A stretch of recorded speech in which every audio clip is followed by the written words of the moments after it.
रीवा में इस समय जो मुख्य कार्यपालन अधिकारी जिला पंचायत का जो काम है वो पूर्व जिला पंचायत सीईओ जो कि नगर निगम आयुक्त इस समय हैं सौरभ संजय सोनबड़े वो देख रहे हैं, उनको इसका प्रभार दिया गया है।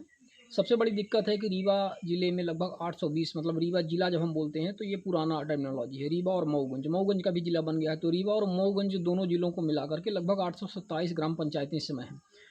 820 ग्राम पंचायतें, 827 पहले थी, फिर बाद में कुछ सम्मिलियन वगैरह करके उनको नगर निगम क्षेत्र नगर परिषद वगैरह से उसको जोड़ करके इस तरह से 820 हैं।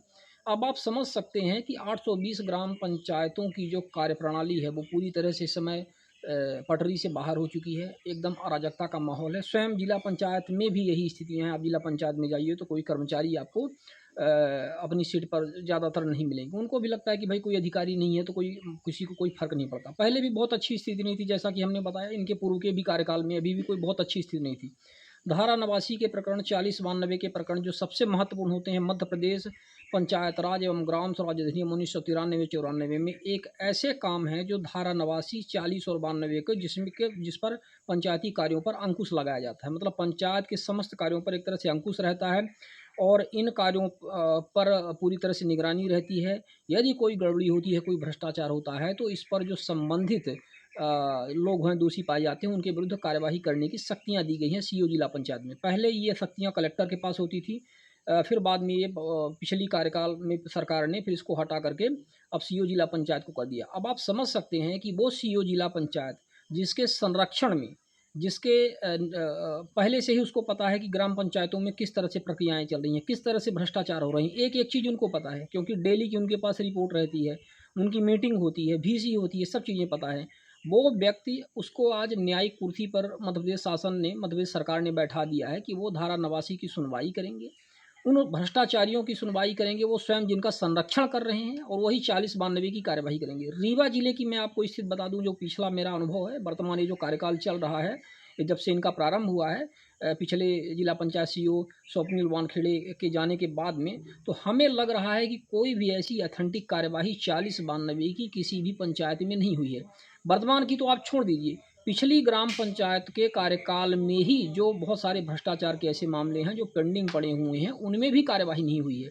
और जांचों पर जांच, पेशी दर पेशी, राजस्व की तरह ये जो प्रकरण चल रहा है ये अत्यंत दुर्भाग्यपूर्ण है। और सबसे बड़ी बात यह है, जो सबसे बड़ा सवाल ये है, मैं मध्य प्रदेश शासन से, मध्य प्रदेश सरकार से पूछना चाहता हूँ, मुख्यमंत्री जी इसका जवाब दें कि क्या आप मध्य प्रदेश पंचायत राज अधिनियम और ग्राम स्वराज अधिनियम जो है 1993-94, उसमें जो धारा 89, 40 बांधने की पावर है, इसके लिए क्या आप एक व्यवस्थित ढंग से सुनवाई और कार्यवाही के लिए एक जुडिशियल, एक भले ही वो क्वासी जुडिशियल हो, सेमी जुडिशियल हो, लेकिन क्या आप एक इसकी व्यवस्था करेंगे जहाँ पर ऐसे मामलों की अलग से सुनवाई की जा सके, जहाँ पर स्वतंत्र तौर पर एक ऐसे व्यक्ति इसकी सुनवाई करें, ऐसे अधिकारी सुनवाई करें जो जुडिशरी से संबंधित हों, अथवा जुडिशरी से संबंधित ना भी हों। हम तो कहते हैं जुडिशरी से ही संबंधित होना चाहिए, ना भी हों तो ऐसे होने चाहिए जो पंचायत विभाग से जिनका कोई दूर दूर तक लेना देना ना हो।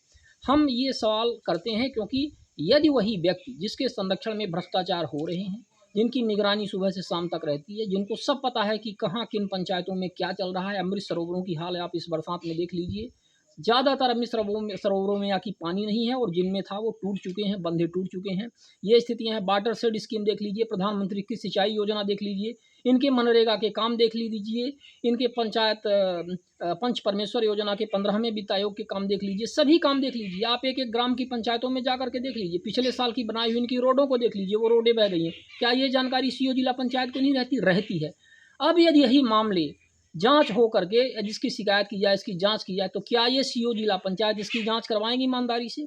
चलिए जांच हो गई, तो जांच के बाद जब ये मामला आ गया, इनके न्यायपालिका तथाकथित इनकी जो न्यायपालिका है, न्यायिक इनको जो शक्ति दी गई है, जो वहाँ पर ये मामला आ गया, तो क्या ये उसकी सुनवाई करेंगे?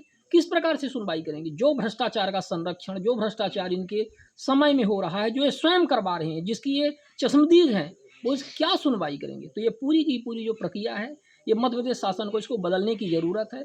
बहुत महत्वपूर्ण धाराएं हैं और मध्य प्रदेश पंचायत राज अधिनियम को और भी ज़्यादा बेहतर बनाने की, संशोधित करके इसमें ज़रूरत है, जिसमें भ्रष्टाचार के लिए कोई जगह ना हो। और जो आज 75-77 साल से ग्राम पंचायतों के लिए जो निधियाँ आ रही हैं, और जिस तरह से उसका दुरुपयोग हो रहा है। और अब किसी भी ग्राम पंचायत में आप चले जाइए, आपको एक गांव में कोई सड़क नहीं मिलेगी। सड़कों में ये मतलब सड़क मिलेगी, लेकिन ऐसी आपको ज़रूर सड़कें मिल जाएंगी जहां पर बच्चे, बूढ़े, बुजुर्ग, विधवाएं, गर्भवती महिलाएं जहां उन सड़कों से जा नहीं सकती हैं। कीचड़ पूरी तरह से भरा रहता है। आखिर इसकी जिम्मेदारी कौन लेगा 77 वर्ष के बाद में?